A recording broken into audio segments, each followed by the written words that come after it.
Halo YouTube, ketemu lagi bareng gue PJ.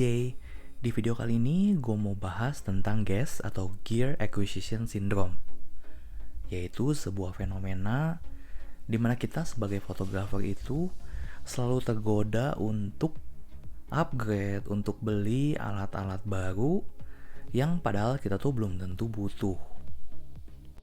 Oh ya, disclaimer dulu ya, ini konten bukan buat temen-temen yang udah sultan ya, yang di rumahnya mungkin udah punya pohon uang atau punya tambang emas, yang udah sama sekali nggak mikir untuk keluar uang. Itu kayaknya mending nggak usah nonton video ini.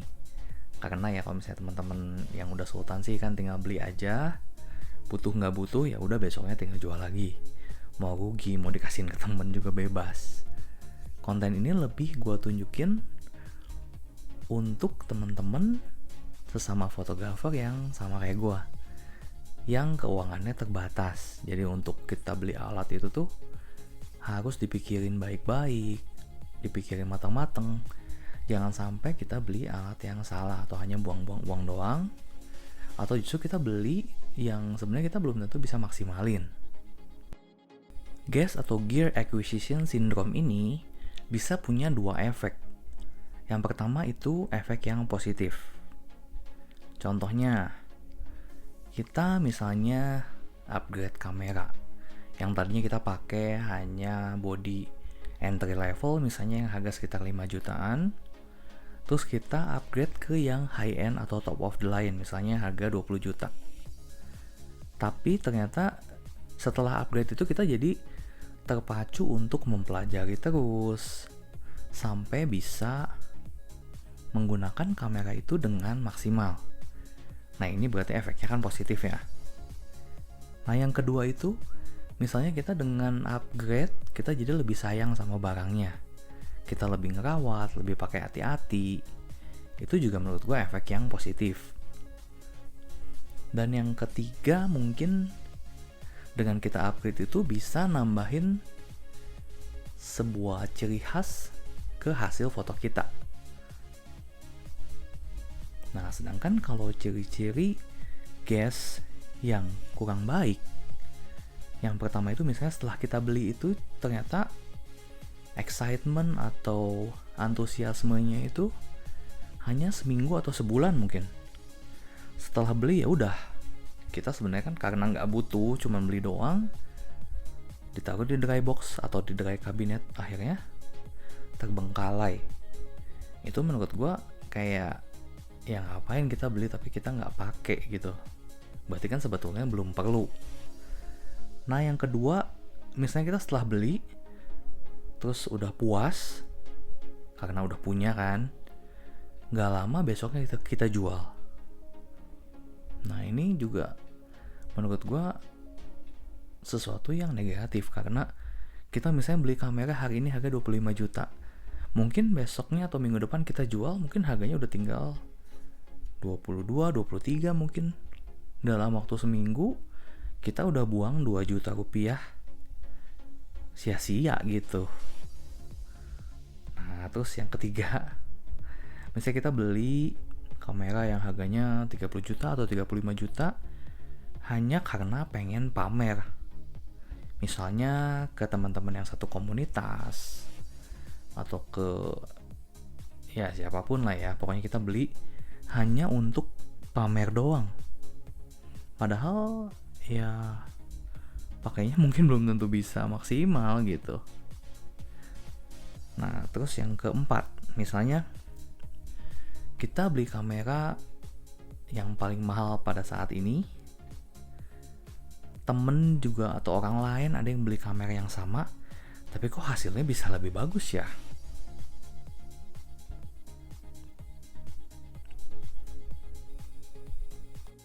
Akhirnya karena kita nggak bisa maksimalin kamera yang mahal itu, jadi nggak lama juga dijual misalnya. Itu menurut gue nggak bagus ya. Jadi jangan sampai kita beli kamera atau lensa atau upgrade hanya karena euforia, misalnya ada body atau lensa yang baru keluar, pengen pre-order, ke bawah hype-nya doang gitu. Nah, gimana sih cara menghindari GAS ini? Yang pertama, teman-teman harus pahami dulu kebutuhan teman-teman. Pahami kebutuhan, pahami ya mungkin skill kita sampai mana. Atau mungkin genre foto kita seperti apa, jangan sampai kita beli sesuatu yang sebenarnya kita nggak butuh gitu. Jangan sampai kita hanya upgrade atau kita beli kamera, beli body, beli lensa itu hanya karena pengen doang gitu. Jadi sebelum kita upgrade atau beli kamera baru atau beli lensa baru, kita harus pelajari dulu apakah si body baru atau lensa baru itu betul-betul bisa meningkatkan produktivitas kita, meningkatkan kualitas hasil kita. Nah, selanjutnya jangan mau juga teman-teman itu beli atau upgrade karena provokasi temen atau toko kamera ya maksudnya. Dan selanjutnya sesuaikan budget teman-teman dengan kebutuhan.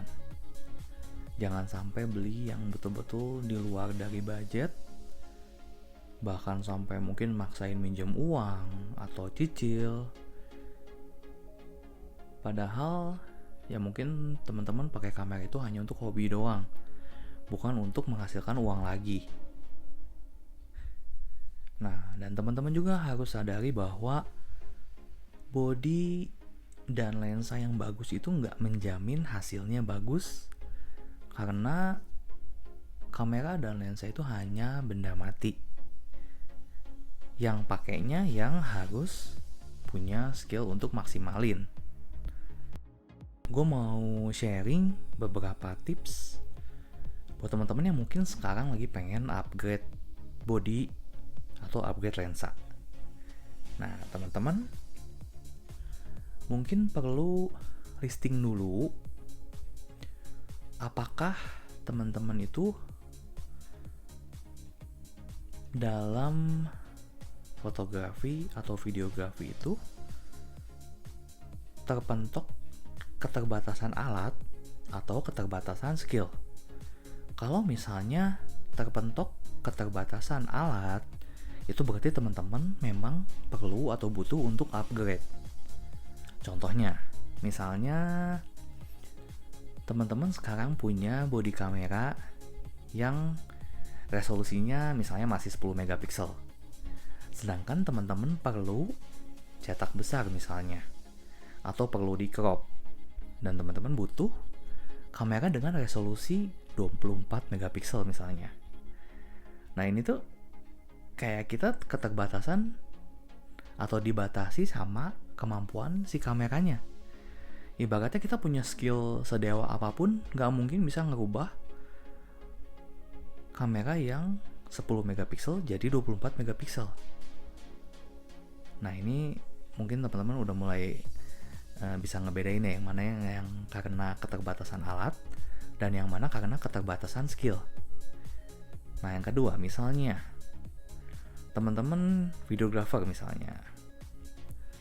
Sekarang body kamera yang lama itu misalnya cuma bisa rekam Full HD 1080p. Sedangkan pekerjaan teman-teman atau mungkin ada project yang mengharuskan teman-teman rekam di resolusi 4K. Nah, ini jelas mau skill sedewa apapun nggak mungkin bisa ngerubah resolusi 1080p jadi 4K. Kebayang ya? Jadi ya memang ini berarti teman-teman memang perlu upgrade ke body yang bisa rekam 4K. Nah, selanjutnya misalnya teman-teman sebelumnya punya body kamera yang entry level. Mungkin autofocusnya nggak terlalu cepet ya. Sedangkan teman-teman mau coba untuk terjun misalnya ke wedding atau liputan event yang kejar momen. Nah, ini menurut gue ini ada faktor keterbatasan dari alat juga. Misalnya kamera entry level dengan kamera high end tentu kecepatan autofocusnya beda. Nah ini juga bisa dibilang keterbatasan alat. Jadi memang teman-teman perlu untuk upgrade ke kamera yang punya fitur autofocus yang lebih kenceng dan lebih akurat. Selanjutnya, misalnya teman-teman sebelumnya punya body kamera yang nggak punya viewfinder atau yang layarnya fix. Tetapi sekarang teman-teman misalnya sering syuting atau foto di siang hari, yang kalau misalnya kita lihat cuma di LCD aja itu nggak enak ya, karena kan di bawah sinar matahari kadang LCD itu nggak terlalu jelas kelihatannya. Nah ini juga termasuk keterbatasan alat. Teman-teman upgrade ke body yang punya viewfinder, dan mungkin kalau misalnya teman-teman yang video kan lebih enak layarnya itu bisa di flip ya. Nah kalau misalnya body sebelumnya layarnya itu fix dan teman-teman pengen upgrade ke body kamera yang punya layar yang bisa di flip, itu menurut gua upgrade yang karena keperluan, karena kebutuhan. Itu termasuk keterbatasan alat. Contoh keterbatasan alat yang lain misalnya performa ISO. Nah ini tuh sangat dipengaruhi oleh body kan. Nah ini tuh misalnya nih ya, kita body yang sebelumnya di ISO 1000 misalnya udah kelihatan banget noise-nya. Nah dengan kita upgrade ke body yang baru, mungkin di ISO 6400 mungkin baru kelihatan noise-nya. Nah ini mau skill sejago apapun gak mungkin bisa bikin ISO lebih bagus, karena memang keterbatasan dari alat tadi. Nah sekarang kalau misalnya kita tadi ngomongin body ya, nah sekarang kita ngomongin lensa. Misalnya nih ya, teman-teman sebelumnya hanya punya lensa biasa ya, misalnya lensa 35 atau lensa 50 lah. Nah ternyata teman-teman punya interest lebih ke foto makro misalnya. Nah mungkin teman-teman bisa upgrade ke lensa makro, karena udah jelas teman-teman interest ke dunia makro. Jadi ya memang pakai lensa biasa pun sebetulnya bisa ya, tapi kan nggak maksimal. Nah ini yang dinamain keterbatasan alat.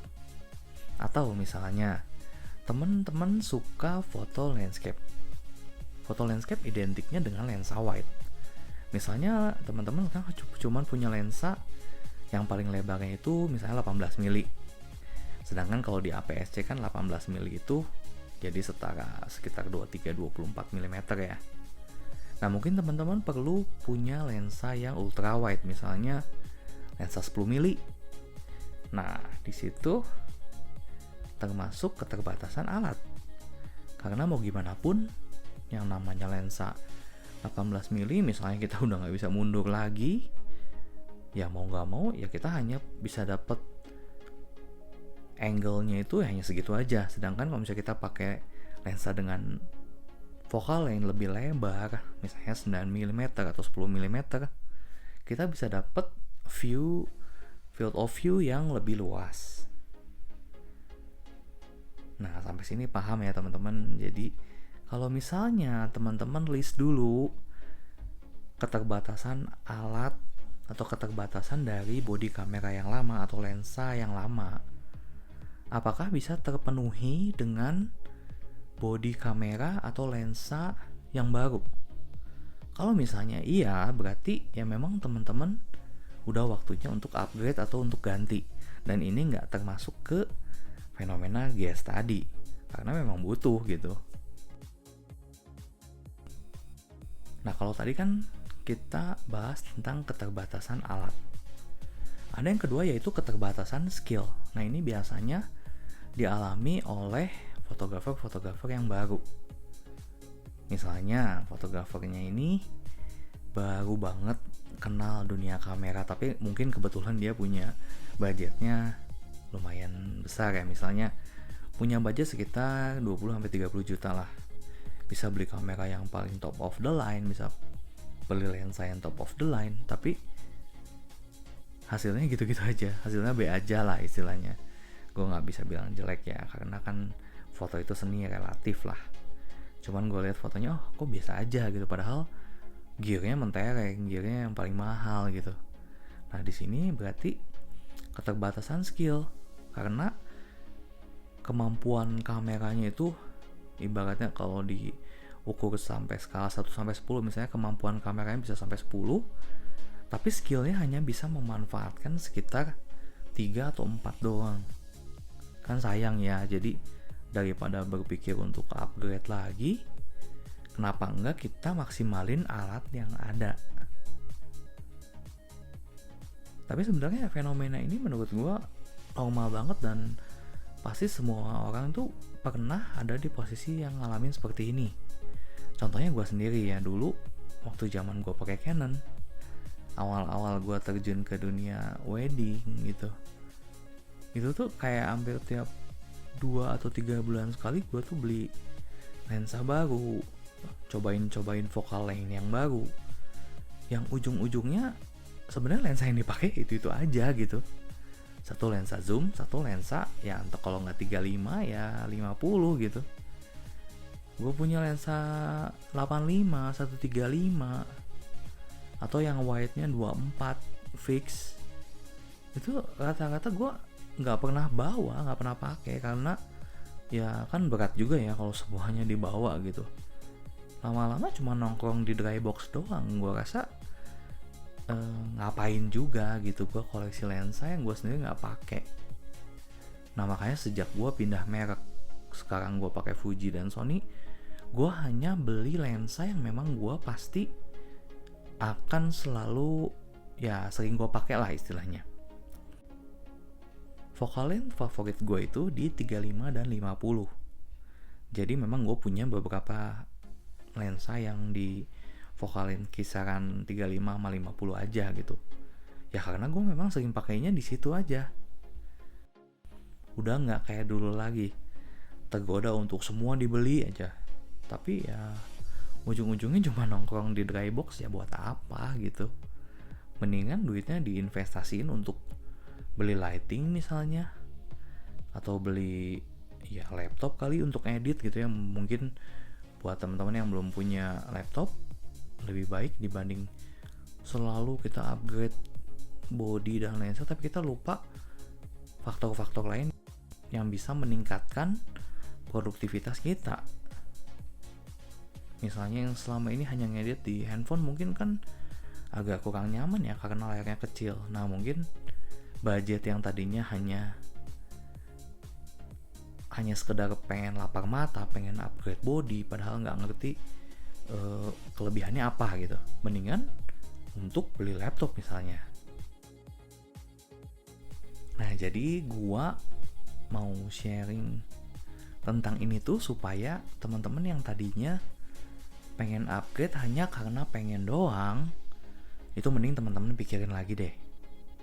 Karena cukup banyak juga yang tanya ke gua, karena gua kan cukup aktif juga di grup fotografi di Facebook ya. Misalnya nanya gini, bang, kalau saya upgrade ke body ini kira-kira worth it nggak? Saya biasanya balik nanya, yang abang nggak puas dari body yang lama itu apa aja? Misalnya nggak tahu sih bang, cuman pengen upgrade doang. Wah, kalau misalnya kayak gitu, gue lebih nyaranin untuk mending jangan upgrade dulu. Mending explore dulu, maksimalin dulu alat yang ada sampai benar-benar mentok, baru kita upgrade. Dan yang lucunya waktu gua awal di fotografi kan gua lebih orientasinya itu untuk selalu upgrade. Punya body, punya lensa itu pengen yang paling bagus. Gua lupa bahwa orientasi yang penting itu justru kita fokusin bisa bikin hasil foto yang bagus, bukan gear yang paling mahal, karena nggak jaminan gitu.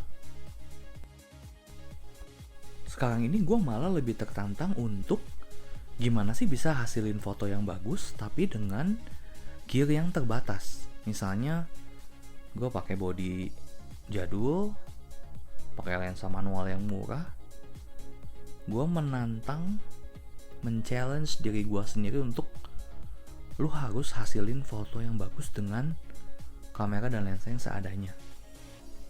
di sini jadi tantangan buat gue. Dan ini menurut gue seru ya, dibanding kita kalau misalnya udah pakai lensa atau body yang paling mahal ya, ditambah skill yang udah cukup lah ya, pasti hasilnya bagus dong. Tapi gimana dengan keterbatasan alat kita bisa maksimalin dengan skill kita? Ini menurut gue lebih challenging. Nah, sampai sini dulu videonya. Semoga sharingnya bermanfaat buat teman-teman.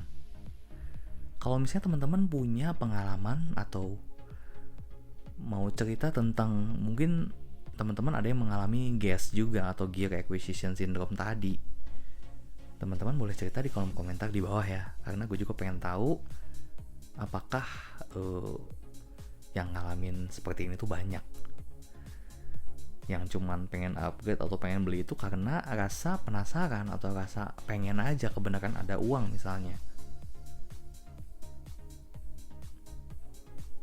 Oke, sampai ketemu di video selanjutnya. Thank you, bye-bye.